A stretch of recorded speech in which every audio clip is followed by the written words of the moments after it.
Welcome. This is a tour of the SPW 2006 sheet pile software for academic use. It was developed by Dr. Arnold Verruijt at the University of Delft and is what I normally use in my foundations courses. There are several advantages to it. It's reasonably advanced software, although the interface is a little primitive, and I think it throws many students. We're going to try to work our way through some of those. What this video is a tour of that software. It's not designed to be a strict tutorial. That is found on my site, vulcanhammer.info, and that gives you the blow-by-blow of what of how to actually use the software in a detailed way, and some of the little tips and tricks to do it is found here. So to give a little more friendlier interface to it, because it's the user interface is not bad, but it's not the best either in terms of advanced. It's 16-year-old software. It's pretty decent. So, and you'll also find as you go through your career, if you're a student, that a lot of engineering software's user interface friendliness leaves a lot to be desired of. So, get used to it. All right, let's get started. The first thing you need to do is to head over to vulcanhammer.info and go to this URL. I know this URL is hard to see. You can. I've put it in most of the notes I have for the course and for the video, so you don't have to memorize all that. It's there in the notes for the video and also in the page which features the video. So we'll go down past this nice electric vibratory hammer picture and let's get started. The introduction to it is gives a little brief introduction here. And then once we get to the once we get past just the introductory blurb, we get to the download. You have to download this software. The download is free. That's the first thing. We're going to talk about the second advantage to it. So let's go ahead and download this software. I'm actually in Linux Mint 20. But the download is probably pretty similar for your Mac or PC or Windows machine as well. So we'll just download it. And we'll go to the folder that contains the software, like that. And we'll extract it here. By the way, the software is to my right. And I mean the software. Yeah, software is that there too. The image that I'm actually using, you'll see me lean to my right. I'm using a second screen. That's where it is, and so I may make reference to that. So in any event, you extract the files. You get a nice little folder. It's considered very rude of people zipping files not to have a containing folder, but you still do see it, unless of course it's only one file. If you would zip a file with no containing folder, you get 100 files, you got problems. So in any event, let's go ahead and start. There is no need to install this. It can run straight out of the executable file it's a 32-bit piece of software in pretty much any Windows machine and any Mac or Linux machine with Wine on it. And I've got a little piece on that too. Okay, let's open this with Q for Wine. Since we're in Linux, with Windows, you'll just open it. And it does that. And voila, let's go ahead and move this over. And let's narrow it down a little bit. There we are. And voila. We've got SPW 2006 is up and running. Now, let's go for a little tour of what we're looking at. First, at the top of the screen, you've got a lot of the usual. You've got the file open icon. You've got the new file icon. You've got the file save outcome. icon, you got the print icon. We'll talk about those here in just as we go along. We have over here, we have the print options icon.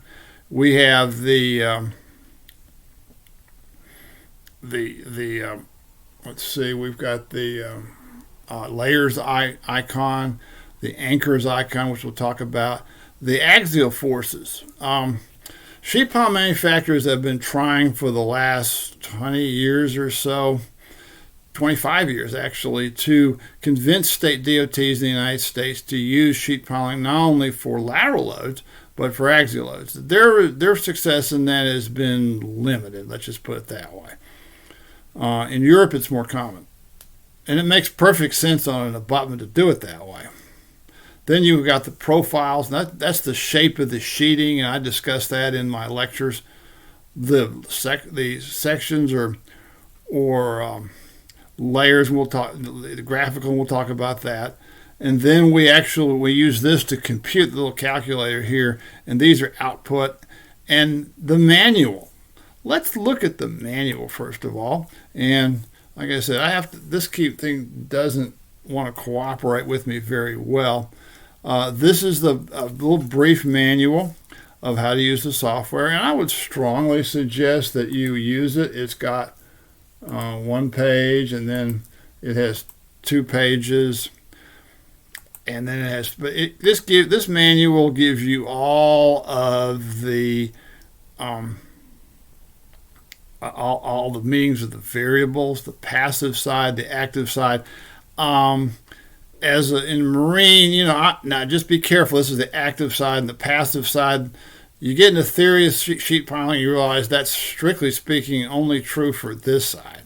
But we're going to ignore that fact. I'm frequently talked about as the excavation side or the dredge side of the wall, and this as the soil side of the wall. So, and then you've got stresses on the right side, stresses on the left side. This explains the plasticity thing that the soil. This actually does soil sheet interaction, SSI, which is beyond what you see a lot of sheet pile software. Classical methods don't take that into consideration. This one does. And then the spring stiffness, we're going to talk about how that is. And then 6, the operation of the program. You've got a nice little summary for that. And then we have sign conventions, which probably won't, which will occupy you some, but not a lot. Forces at anchor points.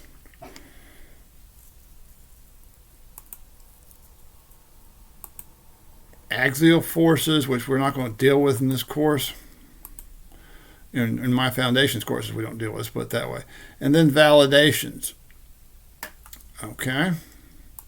And last but not least, some of the test files. The test files are actually in, you'll see those right here. The test 1, 2, 3, and 4 files he's talking about are right there. So those are your test files, and that's your manual. And I would strongly suggest you use that as you go along. The first thing you need to do is to open the demo file. And again, this thing is not cooperating with me very nicely, so we'll open this demo file. Why is the demo file important? The reason why the demo file is important is right here in this profiles. You'll notice that Verruijt, I'm going to have to keep dragging things over. Hopefully, if you've got a single screen computer, you won't have to drag anything over. But here you have a variety of European and American sheeting sections. There's 20. It's a nice cross section. There are some Z sections and there are some U sections.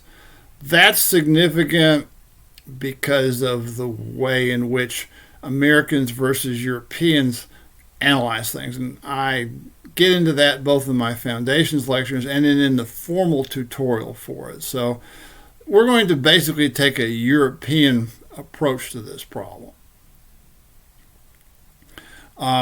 in terms of the way in which we deal with the interlock issue. Like I said, I go into that in some of my other, and I won't burden you with that, but anyway, the cross-sectional area of the sheeting, the weight of the sheeting, that's actually the density of the sheeting, the stiffness of the sheeting, which is the Young's modulus of steel. Those are both for steel piling. That's all we're going to deal with this. The height is the distance from the neutral axis out, and I explained that H value in my tutorial. If you forget what's here, 2006, you hit that little question mark and you get that radius of inertia, which is not a big deal for us. And the EI is the flexural rigidity. Short of explaining, short of long explanation, which I actually give a long explanation of it in my tutorial, there's, it's hard to understand why Verruijt went the route he did on that, but he did. So why he just didn't put I and let E times I. By the way, that brings up an important point. All sheeting, in terms of the stresses in the sheeting, the basic method, and there are other factors that we have, other ways of stressing sheeting, but the most important is straight up beam stressing of sheeting, and I explain that in my tutorial. It's basically MC over I type of thing. So with that, we've done the sheet pile profile, so we'll get rid of those. Also, there's little helps everywhere in the software. You've got again, I have to move stuff over. It's not cooperating. So that's the general data of the program. You can only have one of those little help boxes open at a time, but there's a general help box for this. And he tries to put together a lot of help, and my guess is most students don't. So in any event, there's a lot of help available as you go. Online help tooltips. Well, it's not really tooltips, but online help as you go along. A few of those tooltips too. Okay, now we've gotten a general outline of what's going on. We've loaded the demo file. We probably will want to, let's go ahead and work on a sheeting example. So let's start with the layers right here. Let's first of all start with the print options. The only print option he doesn't check is print colors. I would encourage that. All right. The properties of the soil layers, which we'll drag over here. All right. The first thing you have are the number of layers. The number of layers should, and I'm going to set strictly a 3-layer soil. Basically, 2 layers above the dredge line and 1 layer below the dredge line. You'll see what that looks like in just a minute. Let me just kill that for a minute and cut down 3 layers. 1 loading step, and let's say we're just going, let's pick another of my profile. Let's just pick good old PZ27 right there. That's a 9. So let's go ahead and get that out of the way. Okay, so we got that. Now we have to, the length of the sheeting, I think we ought to probably make it longer than that. Let's just start with, and that's your initial guess. That's your initial guess, because this is a program which requires you to guess. That should, it really does. I'll show you why. Okay, let's go back to this one, the layers. We've got 3 layers. Now notice loading step, the first thing you do is set up the program for loading steps for both sides. In other words, you basically assume that the sheeting looks the same. And actually you can do that by doing it, if you look at it, what you've got in the beginning, you get that. Use that little dialog. That's important. That little diagram will tell you what you're actually doing. Okay. All right. Let's start with the first soil. Now it says that 3 meters in length. Watch. Let's say that from the surface down to we're going to talk about 2 meters, and then we're going to have another 3 meters. That's 5 meters to the dredge line, and then we're going to have another 5 meters. They say 5 meters down, and that would give us a total length of 2 and 3 are 5, 5 and 5 is 10. So with that in mind, we'll make, there you see, it changed that to 10. So we go back to having that dialog out. Okay. Now, let's say for a minute that, and again, if you forget what's what on this thing, and it's easy to forget, we can always have the help, and bring it over there. You can remember what your help is. We're going to try to keep that up, but it doesn't want to be kept up, but that's okay. The H, the thickness of the layer, the volumetric weight in the dry condition, the volumetric weight in the wet condition, and then after that, the depth of the water table. I mean, it's a little screwy the way this thing does it. The capillary zone thickness. We're not going to get into capillary and stuff in this course, at least. Surface loading, generally speaking, assumes a uniform surcharge. And I know that's a dreaded term with my students who really struggle with that, but most sheet pile walls, most retaining walls in general, have some kind of load at the top of them. Cohesion, active earth pressure, passive earth pressure, neutral earth pressure, and the DW, which I'm going to have to explain. Okay, we're going to put in, okay. First, let's start. Let's say that the weight, let's do wet weight and dry weight the same. I know a lot of you don't like that, but 17.5. Let's just say 17.5 all the way on both sides.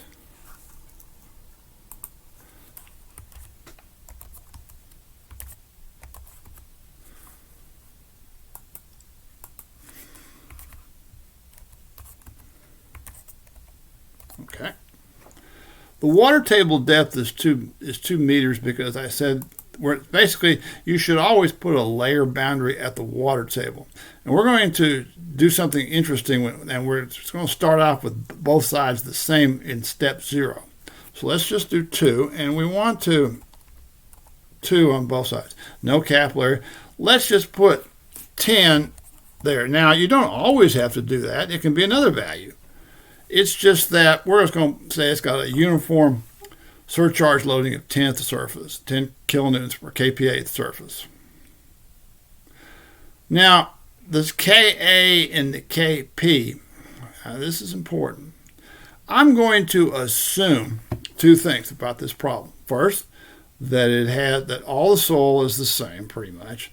It has a phi of 30 degrees and a C is 0, so we leave that at 0, and a gamma of 17.5 kilonewtons per cubic meter. So that's my Mohr Coulomb triple for you. Now, a little calculation will realize that for Rankine and level backfill, if you have a non-level backfill, you alter your Ka and Kp. Ka is 1/3, which is what you have there. That's nice and convenient. For level backfill Rankine conditions, no cohesion, Kp is 3. Now, this is where there are 2 ways of including a factor of safety in this thing. First, of course, is you lengthen it by adding 20 to 40% or whatever you want to do. The other way, which I think is better, is to reduce the Kp by some factor, or divide it by some factor. In this case, we're going to divide it by 1.5, and 3 divided by 1.5 is 2. And 1.5 is a good one. Sometimes they'll go 2, in which case it would be 1.5. But we're going to do divide by 1.5. We're going to get 2. So we put 2 there, and 2 there, and 2 there. Kn is the neutral earth pressure. Now, neutral earth pressure is simply at rest, is another way of saying the at rest earth pressure. The at rest earth pressure for a 30-degree soil, fee soil, is 0.5, 1 minus the sine of 30. So we're going to put 0.5 in here. And I actually chose these values for this tutorial just to make it. The last one we have is the tricky part. And I actually discussed this. I've moved to the second page of the tutorial because I want to explain the whole business behind DW. Let's see. Let's roll down here. DW is the stroke of a sheet pile wall soil. And to keep it simple, this is what we're going to do for purely academic purposes. This chart is from NAFAC DM7, and yours is very simple, very similar in the Soils and Foundations manual. It's maybe a little more advanced, the research, because DM7 is a little old. But you'll know this on the second page of the tutorial or in your Soils and Foundations manual. You'll notice that it shows you this thing, and I explain this in my lectures. And then there's this table here. And you'll notice up here the Y here and the H here. Now, basically these are magnitudes of wall rotation to reach failure. And let's just do something for simplicity's sake. For our courses, we're going to do it this way. We have a loose cohesionless soils. From this table, I think the Soils Foundations manual is a little different. And you can use either one. The Y over H is 0.002. That's a ratio. The height of this wall go back to this, is 2 plus 3 is equal to 5. We've defined this thing as down to the dredge line. It's going to be 5 meters. So 5 times 0.002 is equal to 0.01 meters, or 10 centimeters. So what we're going to do is I'm going to put 0.01 for all these. That's how you compute it. We're going to say this is a loose cohesion of the soil. We're worried mostly about the active. We're not worried too much about the passive. This software, unfortunately, doesn't give us the option of doing DW. Well, actually it does, but right at the moment it does not give us the option of doing that. For our purposes, we're going to use DW the same all across the board. Technically speaking, and you can do it if you want to, you'll notice that on this side, let's see, you'll notice that the loose cohesionless, the passive, is 0.006. Once we split the wall up, it is, in fact, we'll just do that. We'll just do that, and we'll show you how to do that in just a minute. You can either skip it and use the DW across the board, or you can change it in whatever. Now, we're not going to get into the issue of depth and whatnot. Let's just leave that out. We could keep changing that with below the dredge line, with depth from the dredge line to the bottom of the sheeting and all that. We're going to ignore that for our purposes. If you want to get more sophisticated than that, you can. Okay. Now, properties of the soil layers are, now we've got case 0. What does case 0 look like? Well, let's look at it. Let's kill that. And let's go to this. And we see case 0 looks like that. Now you ask me, how do you know it's the sheet is going to be 10 meters long? I don't. It's a guess. I told you this was about guessing. So that's the guess. That's the guess we're going to use. Okay, that's loading step 0. Now let's get loading step 1. I'll go back to this. Now, that's left and right side. Loading step 1. We're only use one loading step. We could do more than one. The left side, the soil side. In order to excavate this thing, basically, what you do is you put 0 at the WD, and you put 0 in all the layers you want to excavate. Okay. You get that. Voila, soil's gone. There's also an anchor here. I'm going to talk about that in just a minute to adjust the anchor, because we haven't really, just kind of taken it a step at a time. You've got soil above here, you've got soil below here. Okay, got the anchor out of the way. So now you've got a real sheet pile wall that actually can do something. Let's look at the, let's tidy this thing up. Let's start with the anchors. And we got to do the usual drag it over deal. Anchors. We're going to move, I'm going to leave the anchor at that interface. It's usually not good.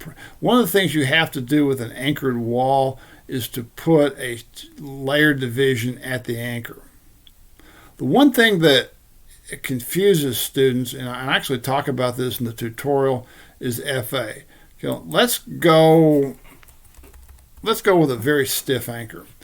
Traditionally, sheet piling software, and I'm going to explain this. Traditionally, sheet piling software assumes a rigid anchor, and sheet piling classical methods assume a rigid anchor. An anchor, however, is usually a rod with a turnbuckle in it. And it can be, its stiffness, its deflection is FL over E. The old Flea formula is its deflection. Or it can be solved for F over D, however you want to solve that. And it's pretty much just a straight axial member. And you can, if you have an idea how long your rod will be, then you can actually do the FL over EA analysis to compute the DW. If you have some idea as far as your the maximum anchor load that you're going to have, you have to go do a little iteration on that. You can set FA very high, and then DW is that deflection based upon the fact that usually the rods are steel. But for what we're going to do is we're going to produce a very stiff anchor just to make sure that we don't get any anchor. I don't really want any anchor movement in this thing. I think it would complicate the analysis unnecessarily. I'm going to leave the anchor at 2 meters down. That's about point, let's just look at it.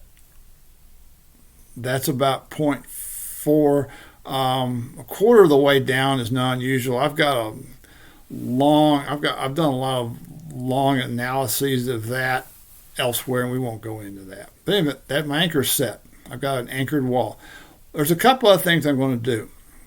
One of them is and it depends on how your problem defined, I'm going to change the left side. Okay, go to 1. Now the right side, I'm going to pretty much, notice the right side, this didn't change, which it shouldn't because it's soil. I'm going to change the left side ZW to 3 meters.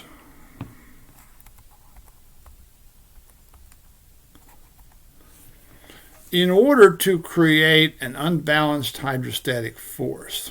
Now you remember we talked about understanding that what that looks like is simply this. In other words, this is basically dropped a meter on this side. This is the water level on the right side, and this is the water level. We're just going to leave that. The program takes care of that. You don't have to think about it, but you got to input it properly. With computer software, garbage in, garbage out. Proper input is always crucial. Okay. Now I'm pretty much set up for the other thing I'm going to do is this. I mentioned about over here 0.006 on the passive side. Okay. Let's do that. 006 on the passes. Let's go back here. And I'm just going to use, no, it's anchors. I didn't want that. There you go. The DW on the right side, on the left side, excuse me. And we'll do the left side DW. Now notice that the first two, the DW doesn't matter. It's just set because of the water. So we ignore that. Now, in case of, it's a 5 meters up to the top, 5 times 6 is 0.03 meters. And I'm going to change that. And that's all I'm going to do. That's on the left side. Notice on the right side, nothing's changed, which it shouldn't. Now, before I do anything else, I want to look at this to make sure this makes sense. And this is what we've done. Loading step 0, loading step 1. I've excavated it. I got unbalanced hydrostatic. I've got a nice anchor in there. Now I hit the old calculate button and see what happens. All right, I've got victory. Now I just do this. The output tables of the program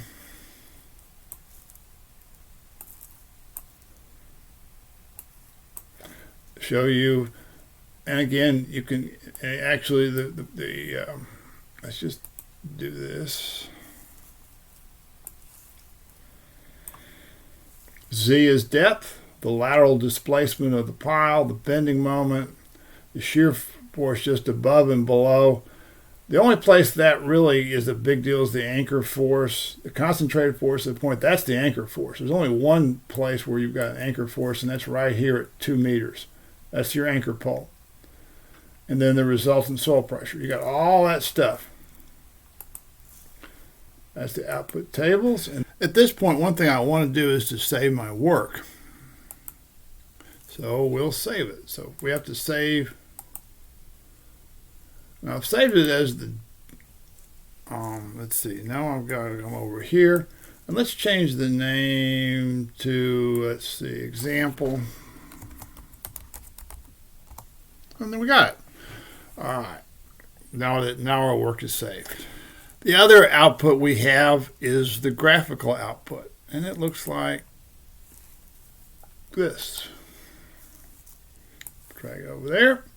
And there we are. You'll notice the W, the deflection, sheeting deflection, the sheeting moment, the sheeting, sheeting moment, the shear, and the pressure on those. The pressure is fairly complicated. And that's largely due to the soil interaction on it. All right. We've got an output. Now the question is, how do we get stuff out of here? There are several approaches students take, and let me go through them from the worst to best. The worst one is to get these diagrams like this up and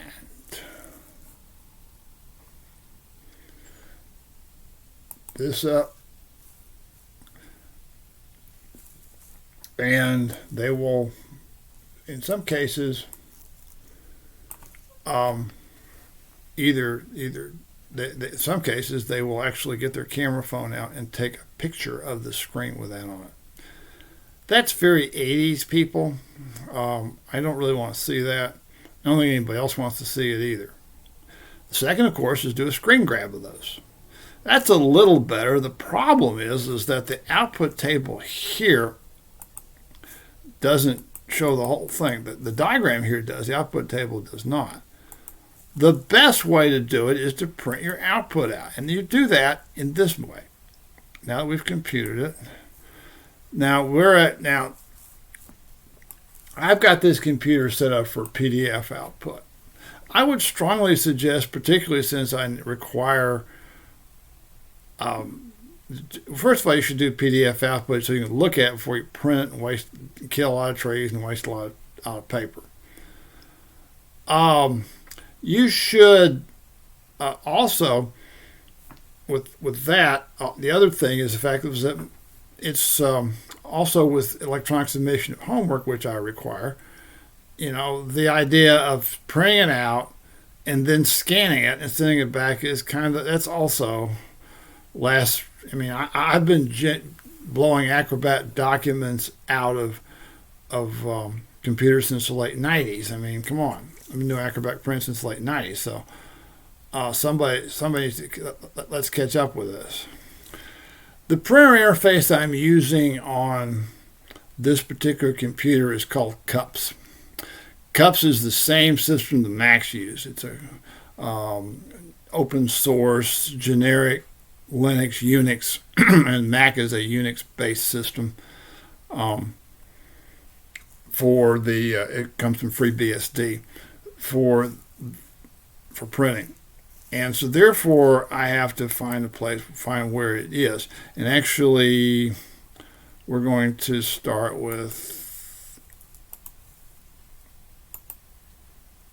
let's see, get over here, put a new tab, and then it goes to PDF. And I actually print it twice.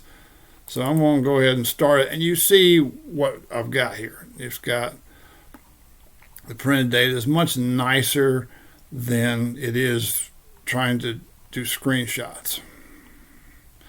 It's got all of your, it's got your entire database here. It has your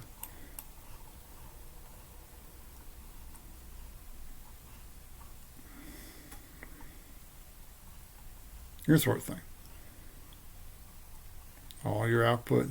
For some reason it did not print this in color. I'm not sure why it is. Let's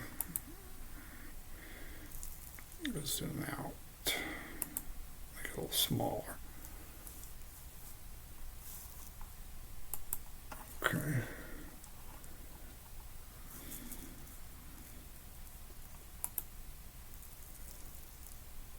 That's better. Now we got it. For some reason it didn't print out in color. I'm not sure why, but it didn't. But in any event, there it is. That's your best output. Even if it's in black and white, it's better than a lot of crazy screenshots. All right, with that out of the way, we'll go back to the program. And now you've got output from from the software. You've got actually output that you can submit and review it first, obviously. Never submit computer-generated output without looking at it to start with. There are two other things I want to talk about in this tour. One of them is determining the maximum moment. And really, I'm just going to mention it. My written out tutorial discusses how to do that. And I don't feel like going through that in this tutorial. This tutorial is primarily designed for and some of you are sitting there thinking, he designed this thing? In any event, that being what it is, the taking the moment, and the moment, by the way, comes out of the. You'll notice that if we go back to this, your maximum moment is that's another nice thing about this. The maximum moment is given right here at the bottom. Gives you your maximum moment. You use that to compute your maximum stress using the MCI over I method I discuss in the in the written tutorial. So that's one thing you need to do for the software. That gives you your maximum moment automatically. It also gives you your anchor pull, and your anchor pull is simply right there. I'll just see if I can highlight it. There you go. I can highlight that, and that gives you your anchor pull. If you've got more than one anchor, you have more than one anchor pull. So that's easy enough. Gives you your nice breakdown diagram. But the other thing I didn't really discuss, and this is probably most of this, how long is this sheet supposed to be? I told you I guessed it. How do I change it? Well, that's pretty easy. Once I've got this all set up and I've computed it, all right, this is how we do it. We go back to the soil layers, and I'm going to my last layer. Let's say, so what I do, I start from where I'm at, and if I have a valid run, and you're going to see what an invalid looks around in just a minute, then I actually go down. And I usually pick meter increments. You can do 500 millimeter increments, half meter increments. I don't care. Really, meter increments would be the minimum I do care, because the meter would be the minimum. So let's go to 4 meters and see what happens. You just simply do 4 meters, you kill that, and now you run it. You get a result. Do I need to output it? No. I just come back here. Let's go down to 3 meters.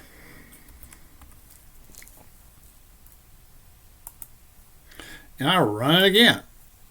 Oh, what do I get? I get this little puppy right there, floating point division by 0. That means that your wall is too short. So therefore, what I would do is I'd go back up to 4 meters down here.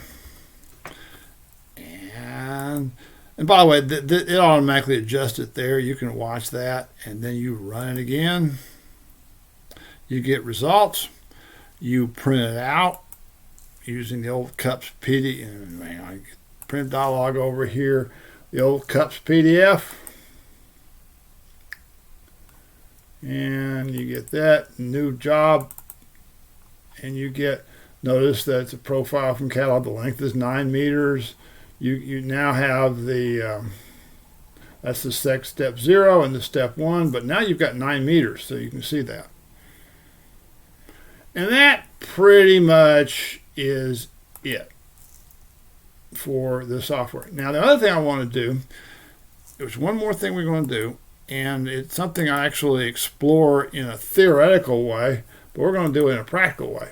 What happens if I take the anchor? In other words, what happens if I have a cantilever wall? How do I get a cantilever wall? Well, a cantilever wall is pretty simple. Anchor.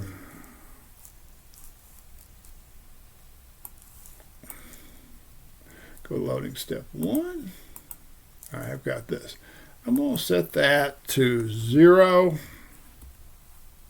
I'm going to set that to 1. And this is what's going to happen to me. When I do that, I have no anchor anymore. Anchor's gone. Now we have a true cantilever wall. So what happens to the analysis of this thing? Boy, that didn't help. I get this. Now what I'm going to do, I'm going to take a little shortcut just so that everybody increase the chances of everybody staying awake. And I'm going to, this way. I'm going to increase this to 10 meters.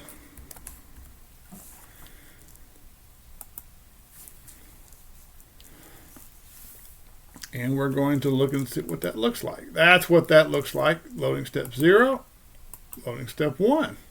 10 meters. The only difference is no anchor and it's 10 meters long. Will it work? No, it didn't.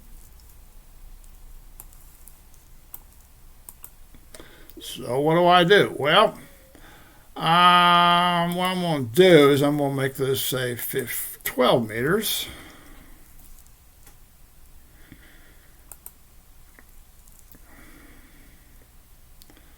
Looks like that. Loading step 0, loading step 1. Looks like that. And we run it. And I got results.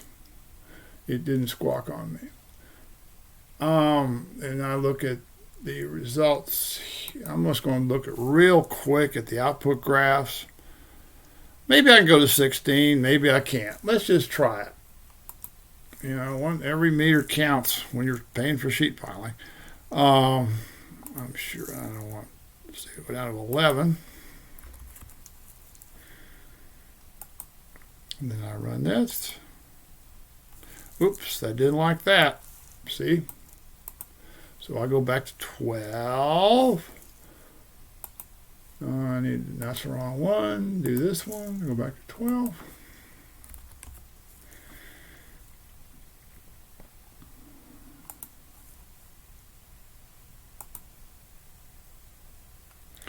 And I'm back looking at that again.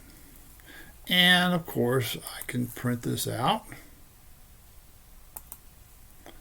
using the old Cups PDF or whatever print. I think Windows is most versions of most copies of Windows 10 will print PDF files. And then I come here, I've got another PDF file to look at, and it comes like that. There we go. You go. Notice how much deeper that is. Notice I'm now at 17 meters long as opposed to the length of the other one. And I'm also, and the moment is much greater than it was before. Now you see why, I think one reason why cantilever walls are not used except for temporary works. Well, in any event, that is pretty much it for SPW 2006. And you save your work. And of course, SPW goes to great lengths to make sure that you don't overwrite your file. It gives you a chance to save different file names. And it's good because you can lose a lot of data overwriting the wrong file. So in any event, again, I strongly suggest that you at least scan through this. I look like this is I go through this issue right here. And I go through the moment issue here, how to do that. That's for the cantilever wall, and the last part of the tutorial is for an anchored wall. But that's pretty much it for this. And as always, thanks for watching, and God bless.